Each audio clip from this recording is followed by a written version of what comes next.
Today we're at Larry's house and we're going to be reviewing his water system design. He's got a recirculation system that we're going to look at for hot water. Larry, tell me what we're going to see today. Well, we're going to go over the whole plumbing system for the new house. Everything starts at this well. This is an existing well that was here when before the house was demolished. It's a shallow well. It only goes down about 36 feet, and it's got a submersible pump, and which we put in about a year ago. And right now it's temporarily feeding a tank that has a bathroom over there. And so we're using it today, but it's not hooked up to the main house yet. And we're getting there pretty soon. We should be there in a couple of weeks. So what's going to happen is the water pumps out of the ground here, and it follows this line that you see in this trench into the new garage. And it will pump the water to a captive water tank that's right here through this pipe right there. There's a T that's buried in concrete right here that you can't see. The T goes one leg over to the captive water tank, and the other leg comes back here to feed the fresh water for the entire house. So from that well out there, we're going to have fresh water coming in right here. And then when we get to this cross, water can go out through this valve when it's turned on, and this feeds 5 different hose bibs on the outside of the house. It's independent of the rest of the system. And the reason we have it teed off here is there's no reason to feed the filtered water, which I'm about ready to talk about. There's no reason to filter the water before you water your lawn. We have good water here, so there's no reason to waste filter. So then at the cross also, it'll go, there's 2 options here. We can go through the filtering system, which will be in this area here, and it'll go back down in to feed the house. Or if the filter system is the filters are being changed, you can shut these valves off and open up the bypass and just bypass the filters altogether and feed the house still. Will this be where your water softener is in between here too? Yeah, so right here between these two, it will go through we can have we may or may not have a UV filter, ultraviolet filter, and a regular filter, and then a water softener. We won't know if we need any or all of those until we run the water a while and then send the water in for samples to find out whether it's worth it to put those filters in. We have really good water here. It may turn out we need none of that, but I'm kind of thinking we'll need at least one of those. We do know that when the sprinklers are on and the water gets on glass, it kind of etches the glass a little, so we might have a little bit hard water here, so it may be worth just putting softener in for that reason alone. All right, so once the water is conditioned or not, it flows to fresh water to feed all the cold water of the house, which means toilets and sinks and all that stuff. The other option is feeding the hot water system. So we have cold and hot here. This is feeding the hot water heater on the tank that we'll show you in a minute. And then from the hot water heater, the house is fed through a recirculation system. Let's go inside here and look at the hot water tank, and we'll follow the path of the copper pipes through the house and get back to the pump. So what you just saw out there was this freshwater pipe doing the makeup water. So anytime we use hot water anywhere in the house, it's going to come in here and through the hot water tank, which is bypassed at the moment because we're pressure testing. But the water will come in the cold side of the hot water heater and then out the hot side of the hot water heater and then back up through here. And this is a giant loop of hot water that goes through the entire house. So the reason we have a loop going through the house is our kitchen is quite a ways away. And we don't want to have to sit there and wait for hot water to get there. And that wastes a lot of water, which isn't that important for us because we live in Oregon. We have really nice water. We have a well, so we don't pay by the gallon. So that's not a big deal. But a big deal for us is having to just sit there and wait. And it's kind of annoying. And we have a solution for that we'll get to in a minute. It's probably more important for places like California where water is actually at a premium and you don't want to waste any. So the recirculation system can really help for not using so many gallons of water in a year. Because I think a lot of people turn on their shower and just sit there and wait and wait and wait for the water to get warm with your finger on it, just wasting gallons every day. All right, so the hot water circulates through the house in a giant loop. Let me get it here. Then hot water will come out of here. Yep, output side of the water. And it'll come into here. And go overhead. There's two places it goes out. Yeah, there's a T there that feeds an upstairs bathroom. Okay. And then the T heads this way to feed the rest of the house.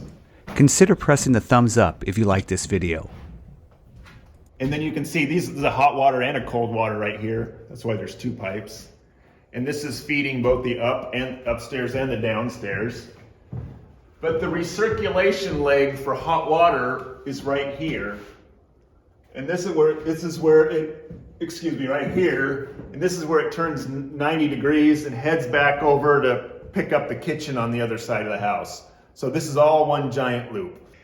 So from the hot water heater, the water comes into all your sinks upstairs. Yes. And these legs go to your showers. Yep.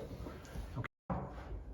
And it recirculates back here to the kitchen, all the way to the kitchen sink, which is centered on that front window. So recirculation starts back there. It keeps on coming through and it recirculates. That's the loop? Yep. Okay. And then it goes down that wall there.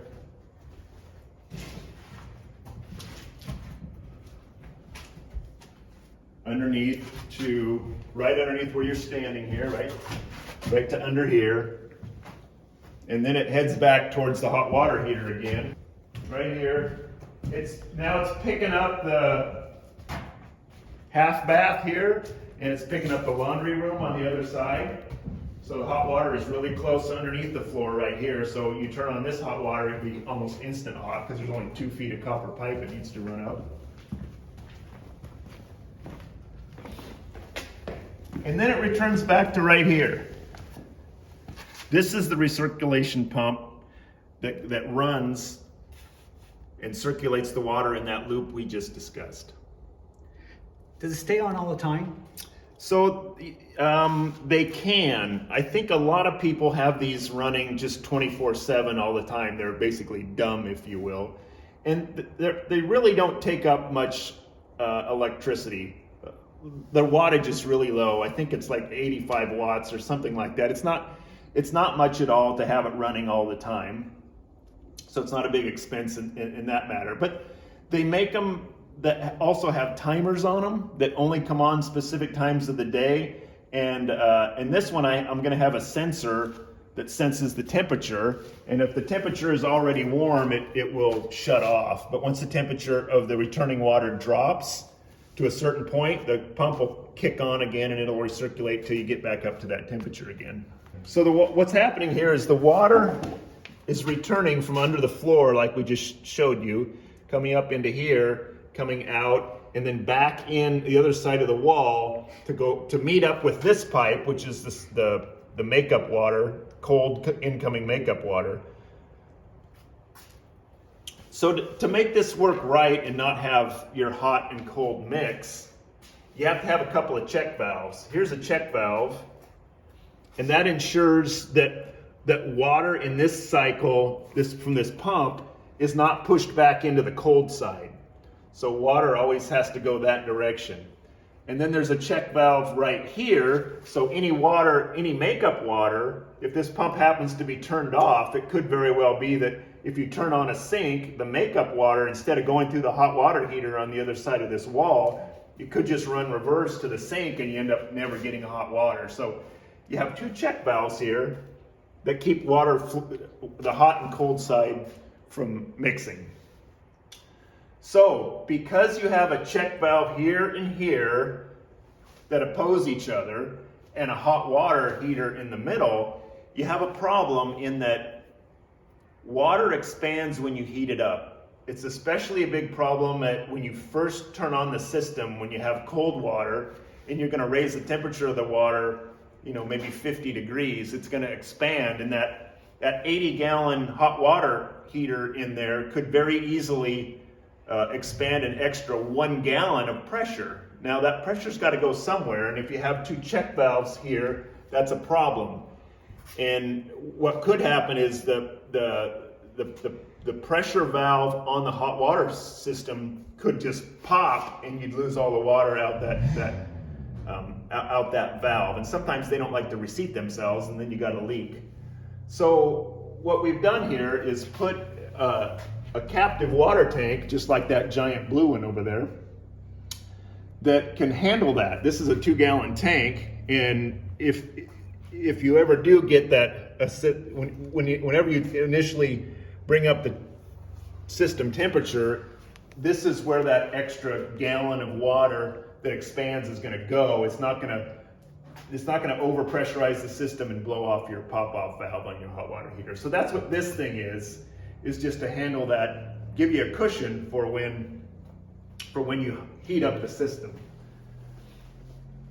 So added this valve for purging the system of air, especially at time 0. We'll turn the water on, we'll open this up and to get all the air out of the system.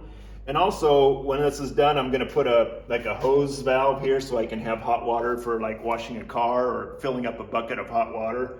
Right now, what I'm using it for is charging the system and checking for leaks. So, and it's part of the inspection for this system is you have to pressurize the whole system, and the inspector comes out and ensures that you're not leaking.